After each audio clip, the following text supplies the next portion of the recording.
চাঁপাইনবাবগঞ্জে ৩টি আসনে ১৬ প্রার্থীর প্রতীক বরাদ্দ চূড়ান্ত। চাঁপাইনবাবগঞ্জ জেলা প্রতিনিধি মোহাম্মদ সেতাউর রহমানের প্রতিবেদনে। চাঁপাইনবাবগঞ্জের ৩টি সংসদীয় আসনে ১৬ জন প্রার্থীর প্রতীক বরাদ্দ দেয়া হয়েছে। বুধবার দুপুরে জেলা প্রশাসক ও রিটার্নিং কর্মকর্তা মোহাম্মদ শাহাদাত হোসেন মাসুদ প্রার্থীদের প্রতীক ঘোষণা করেন। জেলা প্রশাসকের কার্যালয়ে প্রার্থী ও তাদের কর্মী সমর্থকদের উপস্থিতিতে প্রতীক তুলে দেন রিটার্নিং কর্মকর্তা।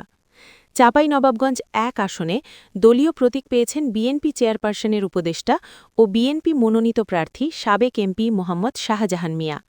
চাঁপাইনবাবগঞ্জ ৩ আসনে দলীয় প্রতীক পেয়েছেন বিএনপি চেয়ারপারসনের উপদেষ্টা ও বিএনপি মনোনীত প্রার্থী সাবেক এমপি হারুনুর রশিদ ও ঢাকা দক্ষিণ মহানগর জামায়াতের আমির নুরুল ইসলাম বুলবুল ও ড কেরামত আলীসহ জেলার ৩টি আসনে সবগুলো প্রার্থী তাদের দলীয় মনোনয়ন পেয়েছেন।